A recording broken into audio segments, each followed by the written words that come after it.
Hello everyone. The question I'm dealing with today is the scope of transitional justice should be expanded. Do you agree?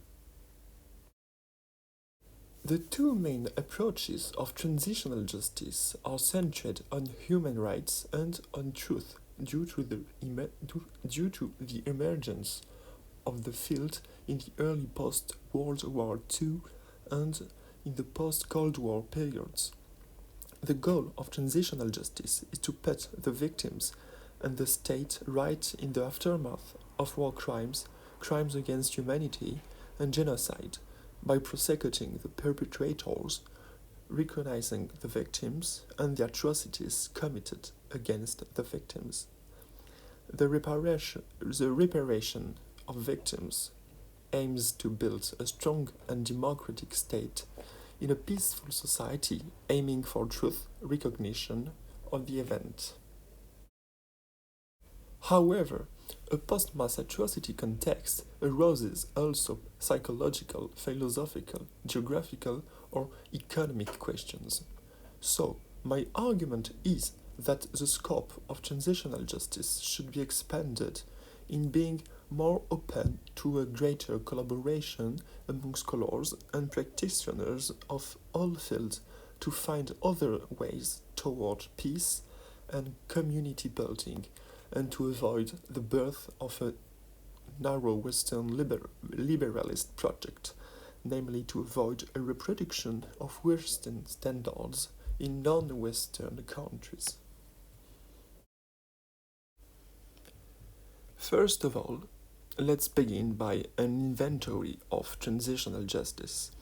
Here, I aim to put the theoretical framework of the analysis of transitional justice by Laurel Fletcher and Harvey Weinstein. These two scholars are lawyers and specialists in the field of transitional justice.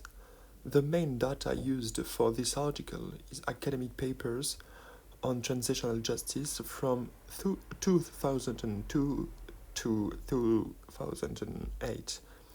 According to the authors, even if the period of study ends in 2008, there is no major shift in the paradigm of transitional justice until today. The aim of their article is to know what are the disciplines which contribute to the theoretical framework of transitional justice and to establish the nature of the scholarly questions on transitional justice.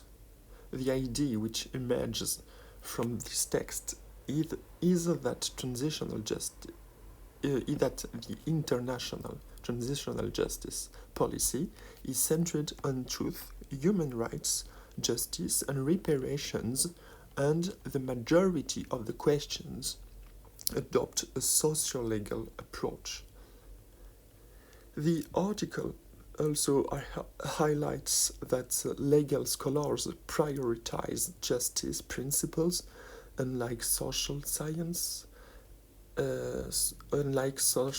scholars who prioritize a contextual, cultural, and a local understanding of justice.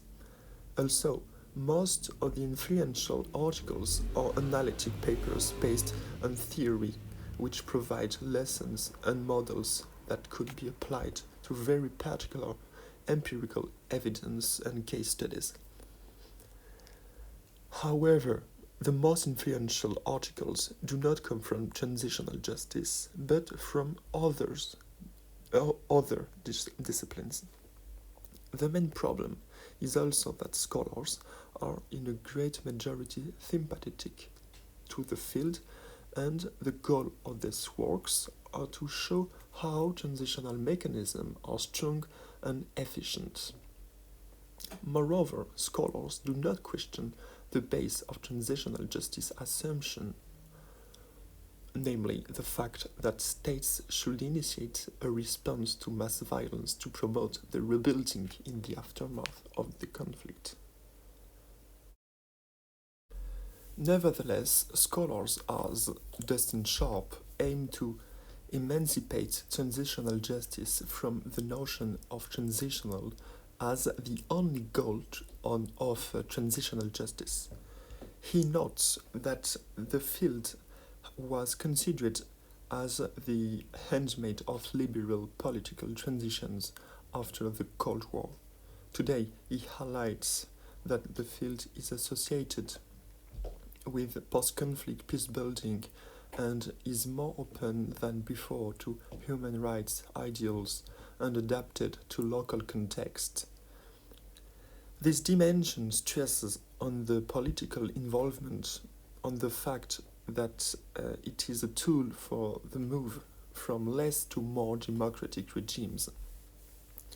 As said the professor of comparative law, Richard Tatel, to put forward in the emancipation of transitional justice, the author wants that transitional justice be a transition to a positive peace, namely a peace of every day, including the local level of reconciliation among the local populations.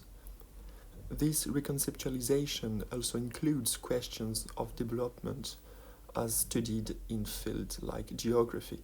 The goal would be to stress on the questions of resources or inequality to have a better balance for justice concerns. He stresses on other approaches as an economic one, with focusing on the patterns of economic violence with impacts on economic and social rights. This reconceptualization of the field is still aiming a punishment for perpetrators. In fact, this reconceptualization aims for a greater collaboration among scholars of different disciplines. Transitional justice is seen as a global project and no more as a narrow liberalist project. The advantage of this conception is to serve to resist, to compare the international and Western liberal peace-building of transitional justice. So,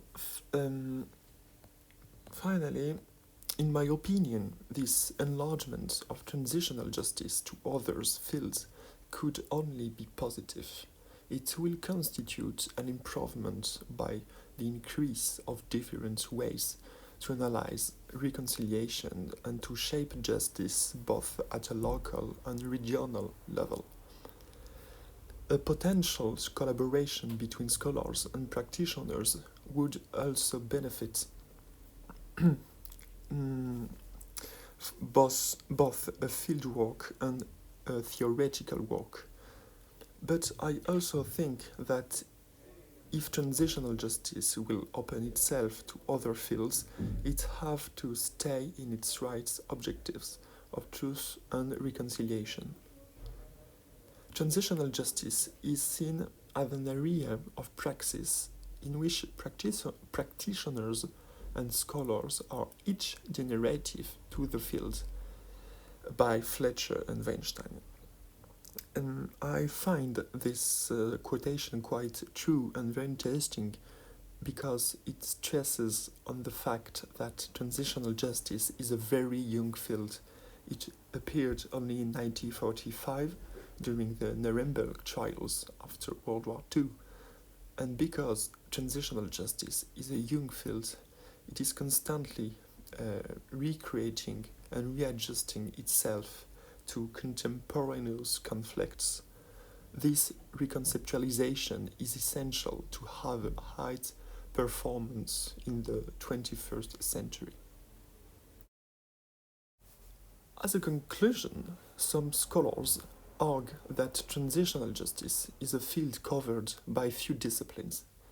The scope of transitional justice should be expanded in being more open to a greater collaboration among scholars and practitioners of all fields to find other ways to peace building.